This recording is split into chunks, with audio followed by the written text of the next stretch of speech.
नमस्कार, आप देख रहे हैं सी न्यूज भारत और मैं हूं आपके साथ ज्योति अरोड़ा। वक्त हो गया है न्यूज बुलेटिन का, जिसमें हम जानेंगे कि कहां महिला के साथ ससुराल पक्ष के लोगों ने की मारपीट, कहां हुए ग्राम पंचायत सदस्य के खाली पदों के नामांकन और भरतपुर में किसने कहा कि राज्य सरकार की योजनाएं उपहार स्वरूप हैं। इन सभी खबरों पर होगी विस्तार से चर्चा, तो आइए शुरू करते हैं जिलेवार खबरों का सिलसिला। जहां योगी सरकार ने महिलाओं की सुरक्षा के लिए तमाम योजनाएं चलाई हैं, वहीं दहेज पीड़िताओं के न्याय के लिए भी शीघ्र न्याय की बात कही है। वहीं इसके उलट एक दहेज पीड़िता पिछले 5 महीने से न्याय के लिए दर दर भटक रही है। दहेज पीड़िता प्रतीक्षा शर्मा पत्नी विवेक मिश्रा के भाई अखिलेश शर्मा पुत्र जगदीश चंद्र शर्मा निवासी पटियाली सराय थाना कोतवाली बदायूं ने क्षेत्राधिकारी आंवला को दिए शिकायती पत्र में बताया कि घटना 19 जुलाई 2021 की है। उसकी बहन प्रतीक्षा शर्मा को उसके पति व ससुराली जनों ने दहेज की मांग करते हुए मारा पीटा, गंभीर अवस्था में विनायक अस्पताल बरेली में भर्ती कर फरार हो गए। सूचना पर हम लोगों के पहुंचने पर चिकित्सकों ने बताया कि मरीज को फांसी लगाई गई है, जिससे उसकी गले की नसें दब गई हैं और आवाज का तंत्र नष्ट हो गया है। शिकायतकर्ता अपनी बहन को इलाज के लिए लखनऊ मेडिकल कॉलेज में लगातार इलाज करा रहा है। इसके बावजूद बहन बोलने के साथ साथ चलने फिरने से भी मजबूर है। उपरोक्त मुकदमे के विवेचना अधिकारी वेद सिंह ने आरोपियों को अनुचित लाभ पहुंचाने का आश्वासन दिया है। बरेली से सीनू संवाददाता कुणाल आर्या की रिपोर्ट। आंवला में सरकार के निर्देश अनुसार ग्राम पंचायतों में किसी कारणवश ग्राम पंचायत सदस्य के रिक्त हुए पदों पर नामांकन पत्र भरे जा रहे हैं। विकासखंड रामनगर के परिसर में रविवार को रिक्त हुई ग्राम पंचायत जगन्नाथपुर, लिलौर, सहरसा, व्योधन खुर्द, महमूदपुर, जगतीरा, कमठेना, दराव नगर, कंथरी, जाफरपुर आदि के लिए 18 वार्डों के लिए नामांकन पत्र खरीदे जा रहे हैं। रविवार को संबंधित ग्राम पंचायतों के लोगों ने नामांकन पत्र खरीदकर पूर्ण जमा करा लिए। निर्वाचन अधिकारी डॉक्टर अवधेश कुमार ने बताया कि विकास खंड रामनगर की 8 ग्राम पंचायतों में 18 वार्डों के लिए नामांकन पत्र खरीदे जा रहे हैं। इस क्षेत्राधिकारी आंवला चमन सिंह चावड़ा ने रामनगर का निरीक्षण किया। इस दौरान चौकी प्रभारी रामनगर अमित कुमार, सहायक निर्वाचन अधिकारी यशपाल सिंह, लाला राम आदि लोग उपस्थित रहे। बरेली से सीनू संवाददाता कुणाल आर्य की रिपोर्ट। विधायक वाजिब अली ने कहा कि राज्य सरकार की योजनाएं उपहार स्वरूप हैं। उन्होंने बालिकाओं से शिक्षा के प्रति जागरूक होकर इनका लाभ उठाने का आह्वान किया है। अनार देवी राजकीय उच्च माध्यमिक विद्यालय में बालिकाओं को साइकिल वितरण कार्यक्रम के मुख्य अतिथि विधायक वाजिब अली ने कहा कि सरकार ने शिक्षा व स्वास्थ्य के अंतर्गत जन कल्याणकारी योजनाएं संचालित की हैं। आम जन को इनका लाभ उठाकर बच्चों को स्वावलंबी बनाना चाहिए। साथ ही उन्होंने बालिकाओं से ओमिक्रॉन से बचाव को लेकर परिजनों को वैक्सीन के लिए प्रेरित करने की भी बात कही।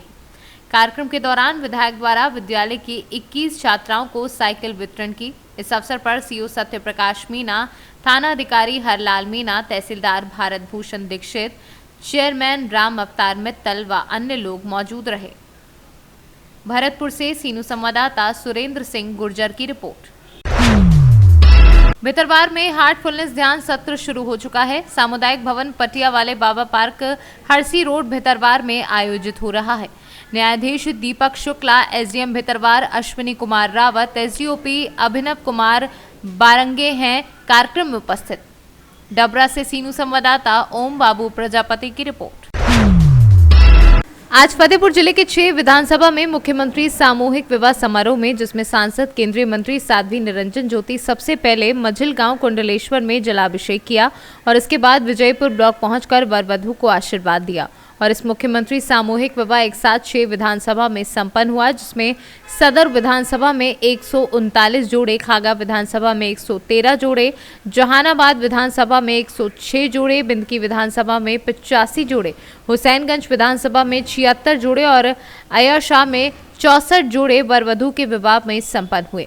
माननीय खनिज अधिकारी महोदय जी की तरफ से एक प्रस्ताव आया कि माननीय श्री हमारे मुख्यमंत्री जी योगी आदित्यनाथ जी की तरफ से एक बहुत अच्छा कार्य सामूहिक विवाह योजना चल रहा है, जिसमें फतेहपुर जिले में 700 जोड़ों की वैवाहिक कार्यक्रम होना। उसमें खनिज अधिकारी महोदय जी ने ये कहा कि यदि आप सहयोग करना चाहें, क्योंकि यहाँ पर हमारे लगभग 3 खनन पट्टा है और वो इस समय पर संचालित भी हो रहे हैं जी जी कि यदि आप सहयोग करना चाहें तो हर जोड़े को जी एक एक अलमारी कन्यादान के रूप में दे दीजिए। जी तो हमने सहर्ष स्वीकार किया कि सर हमारा ये सौभाग्य है, जी हम वैवाहिक जीवन में माननीय मुख्यमंत्री जी के सहयोग के साथ जी हमको ये करने का एक सौभाग्य मिला। सब पूरे फतेहपुर जिले में जी 300 अलमारी हमने अपनी तरफ से दी हैं, जी जिनमें जो हमारी खदानें हैं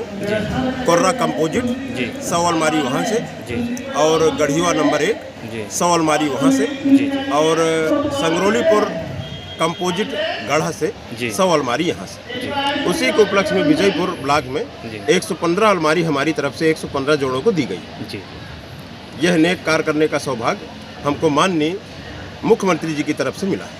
इन वैवाहिक जीवन जो जोड़े हैं इनको आप अपनी तरफ से क्या कहेंगे? मैं भगवान से मनाऊंगा जी कि इनका जोड़ा हमेशा सलामत रखे जी और इनको ढेर सारी मेरी तरफ से शुभकामनाएं। वैवाहिक जीवन के सारी सुख और उल्लास सब कुछ इनको मिले। फतेहपुर से सीनू संवाददाता ब्रजेश श्रीवास्तव की रिपोर्ट। अखिल भारतीय वैश्य एकता परिषद द्वारा रविवार को वैश्य महाकुंभ का आयोजन एमडी जैन इंटर कॉलेज में किया गया। वैश्य राजनीतिक अधिकार रथ यात्रा लक्ष्य 2022 सुबह पहुंची, जहां विभिन्न प्रांतों के लगभग वैश्य बंधु ने भाग लिया। इसके बाद राष्ट्रीय अध्यक्ष डॉक्टर सुमन गुप्ता के नेतृत्व में विशाल सभा का आयोजन किया गया।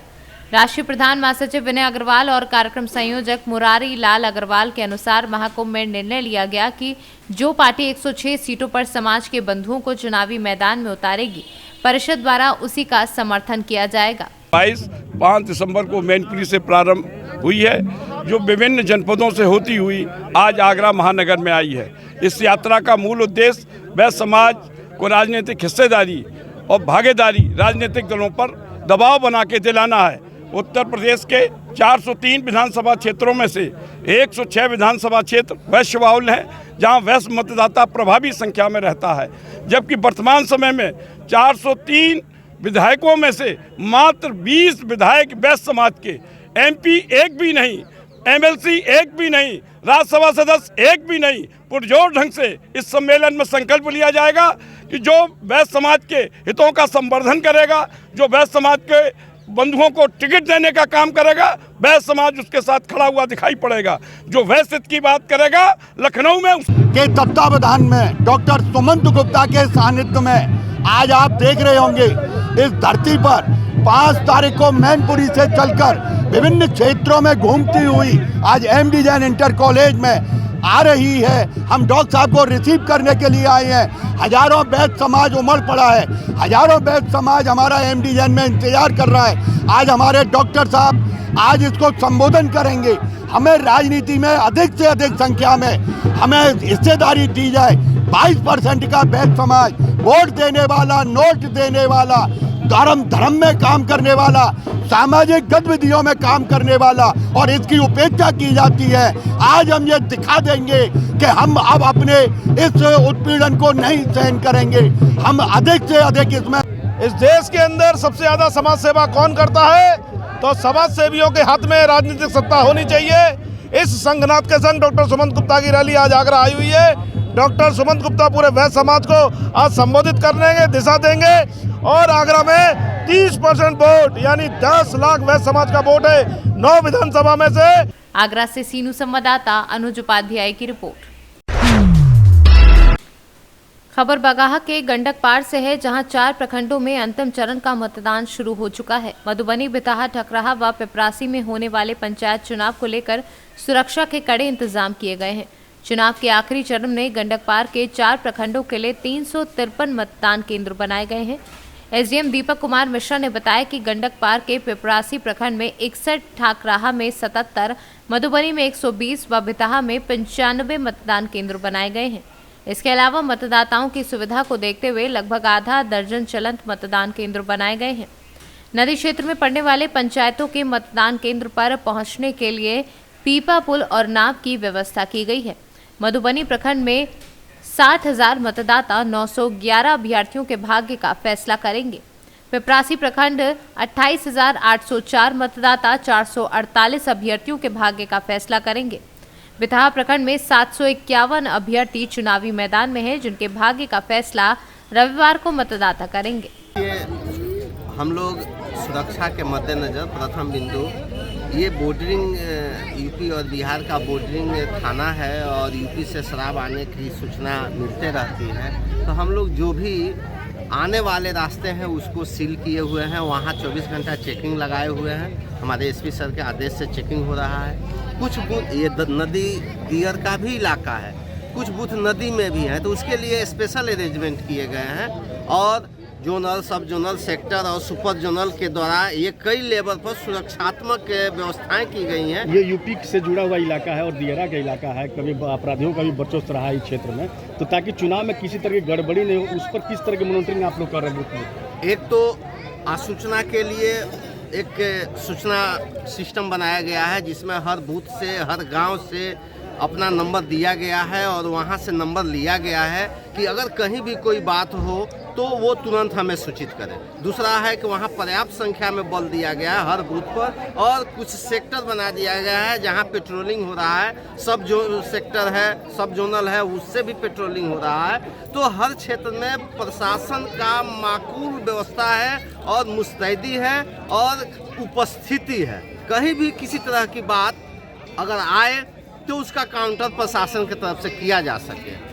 पंचायत चुनाव को शांतिपूर्वक कराने के लिए 4वें फेज़ में हमारे 4 ब्लॉक्स हैं, बिथा, पिपरासी, मधुबनी और ठकराहा। इसमें जो चारों ब्लॉक्स हैं ये यूपी से बॉर्डर है, इसकी वजह से इनकी संवेदनशीलता और बढ़ जाती है। उसको लेके हम लोग काफ़ी सावधानीपूर्वक सारा इंतजाम किए हैं। कुछ एरियाज़ ऐसे हैं जो कि नदी के अंदर हैं, जैसे ठकराहा का मोतीपुर और श्रीनगर पंचायत, उसके लिए पहले ही पार्टी डिस्पैच कर दी गई है। हर जगह पोलिंग स्टार्ट हो गया है। इसके साथ ही ये भी बता दें कि क्योंकि ये यूपी से बॉर्डर सटा हुआ है तो शराब का मूवमेंट वगैरह का खबर का टेंशन था थोड़ा, लेकिन वो सारा जो पुलिस की मुस्तैदी की वजह से सारे चीज़ों को अच्छे से किया गया है। ऐसा कहीं से भी कोई खबर नहीं आ रहा है जिसमें कुछ गड़बड़ी हो। बिहार से सीनू संवाददाता समीउल्लाह काश्मी की रिपोर्ट। प्राथमिक स्वास्थ्य केंद्र राय पर फार्मासिस्ट द्वारा 2 घंटे की सांकेतिक हड़ताल की गई। हड़ताल के दौरान 2 घंटे तक मरीजों को दवाइयां वितरित नहीं हुई। इस बारे में जानकारी देते हुए डिप्लोमा फार्मासिस्ट एसोसिएशन के वरिष्ठ उपाध्यक्ष आरबी श्रीवास्तव द्वारा बताया गया कि एसोसिएशन के प्रांतीय आह्वान पर 2 घंटे की हड़ताल की गई है। इस दौरान सरकार से 20 सूत्री मांगों को पूरी करने की मांग को लेकर यह हड़ताल की गई है। यह हड़ताल 16 दिसंबर तक 2 घंटे की जाएगी, जिसके बाद मांगे पूरी ना होने पर अनिश्चितकालीन हड़ताल पर जाने की बात भी कही गई है। राम बिहारी श्रीवास्तव है जी, मैं फार्मासिस्ट हूँ यहाँ और डिप्लोमा फार्मासिस्ट एसोसिएशन का वरिष्ठ उपाध्यक्ष हूँ जी। प्रांतीय आह्वान पर 20 सूत्री कार्यक्रम के अंतर्गत यहाँ पर 2 घंटे का कार्य बहिष्कार है, जो कि 9 तारीख से 16 तारीख तक किया जाएगा जी। 17 तारीख से जो है अनिश्चितकालीन हड़ताल पर बैठेंगे हम लोग और 19 तारीख से सारी जो है इमरजेंसी और पोस्टमार्टम सेवाएं भी बंद हो जाएंगी। तो क्या मांगे हैं आपकी इसमें मांगे हैं, एक तो ओल्ड पेंशन का है मुद्दा है, दूसरा जो है हम नॉन टेक्निकल वाला मुद्दा है, क्योंकि जो हम लोगों को अभी नॉन टेक्निकल ग्रेड मिलता है, जबकि हम डिप्लोमा फार्मासिस्ट हैं तो हमें जो टेक्निकल ग्रेड मिलना चाहिए। बाकी जो वैकेंसीज़ हैं पदों की वो है 5000 सब सेंटर खुले हैं, उनमें अभी कोई भी फार्मासिस्ट की तैनाती नहीं है, तो नए स्थान सृजित किए जाएं। इस तरह से करीब जो 20 सूत्री मांगों का प्रांतीय आह्वान पर ये स्ट्राइक शुरू की गई। तो 16 तारीख तक हर 2 घंटे रहेगी डेली। 16 तारीख तक 2 घंटे सुबह कार्य का बहिष्कार रहेगा और 17 तारीख से अनिश्चितकालीन हड़ताल पर चले जाएंगे हम लोग। मथुरा से सीनू संवाददाता सूरज की रिपोर्ट। हंडिया प्रयागराज थाना पुलिस व एसओजी गंगा पार का संयुक्त टीम द्वारा कार्यवाही करते हुए फरार चल रहे शराब तस्कर माफिया तथा 25,000 रुपए के इनामिया अभियुक्त धीरेन्द्र पटेल पुत्र गया प्रसाद पटेल निवासी ग्राम चखौदा थाना सराय ममरेज जनपद प्रयागराज संबंधित मोहर संख्या 113/2021 जिसमें सैदाबाद क्षेत्र में नकली जहरीली शराब के सेवन से 9 व्यक्तियों की मृत्यु हुई थी, जो उतराव तिराहा सैदाबाद से गिरफ्तार कर जेल भेजा गया है। आज थाना हंडिया और एसओजी गंगा पार को एक बड़ी सफलता मिली है। जैसे कि आप लोगों को ज्ञात है कि मार्च 2021 में थाना हंडिया में अवैध शराब को पीने से, जहरीली शराब को पीने से लगभग 9 लोगों की मृत्यु हो गई थी। इसी क्रम में आज एक वांछित अभियुक्त धीरेन्द्र पटेल, जिसके ऊपर 25,000 का इनाम भी घोषित पूर्व में किया गया था, उसको गिरफ्तार कर लिया गया है। अग्रिम विधिक कार्रवाई की जा रही है। भविष्य में भी ऐसे शराब माफियाओं के ऊपर प्रयागराज पुलिस द्वारा लगातार कार्रवाई की जाएगी। धन्यवाद। प्रयागराज से सीनू संवाददाता रणविजय सिंह यादव की रिपोर्ट। शामली जनपद में आज किसानों के एक महापंचायत का आयोजन होगा, जिसको संबोधित किसान नेता राकेश टिकैत करेंगे। इस दौरान मंच को अंतिम रूप देने की तैयारियों में कार्यकर्ता लगे हैं। इसके साथ ही किसान भी महापंचायत में पहुंचने शुरू हो गए हैं। सुरक्षा की दृष्टि से कई थानों की पुलिस फोर्स मौजूद की गई है। सुनील बालियान भारतीय। ये आज पंचायत की जा रही है शामली में, क्या पूरा उद्देश्य है? देखिए, ये टिकैत साहब का अभिनंदन समारोह रखा गया है यहाँ पे, और कैराना की इस पावन धरती पर 3 काले कानून वापस कराने के बाद टिकैत साहब यहाँ पधार रहे हैं। और ये वही भूमि है, ये वही कैराना है जिसको दानवीर कर्ण ने बसाया था, और यहीं से उदय हुआ था हमारी किसान यूनियन का। तो सबसे पहले हमारा सौभाग्य है कि टिकैत साहब यहाँ आ रहे हैं और पूरे देश में एक संदेश देना चाहते हैं कि सत्ता परिवर्तन हमारा ध्येय नहीं है, व्यवस्था परिवर्तन होनी चाहिए। हमें व्यवस्था को परिवर्तित करना है। आज यही मकसद है, क्योंकि हमारे जो क्षेत्रीय मुद्दे हैं वे भी बहुत महत्वपूर्ण है। 400 करोड़ का गन्ने का भुगतान बकाया है। 400 करोड़ का गन्ने का भुगतान जो है वो सरकार को करना चाहिए। आज सरकार कहती है कि जो यहाँ पे हम ये सभाएं कर रहे हैं ये राजनीतिक रूप से करें, इसका राजनीति से कोई लेना देना नहीं है। ये हमारे स्थानीय मुद्दे हैं, उनकी भी बात यहाँ से उठाएंगे। और सबसे महत्वपूर्ण चीज़ ये है कि टिकैत साहब का अभिनंदन बड़े ज़ोर शोर से यहाँ पे किया जाएगा, उनका स्वागत किया जाएगा, इस्तकबाल किया जाएगा उनका। किसान आसपास के जितने हमारे क्षेत्र हैं, यहाँ पे जितने भी कैराना के आसपास शामली के क्षेत्र के किसान आएंगे, बाकी बाहर के भी जो आएंगे उनका भी बहुत स्वागत है यहाँ पे। नहीं, देखिए, चुनाव का कोई मुद्दा नहीं है, ना हम किसी चुनावी पार्टी से जुड़े हुए हैं। हमने बताया है आपको कि हमारा मकसद सत्ता परिवर्तन नहीं है, व्यवस्था परिवर्तन है। व्यवस्था जो परिवर्तन करेगा वही देश पे राज करेगा, जो किसानों की बात करेगा वही देश पे राज करेगा। शामली से सीनू संवाददाता मोहम्मद इकरार की रिपोर्ट। इस बुलेटिन में फिलहाल के लिए इतना ही। आप देखते रहिए सी न्यूज़ भारत।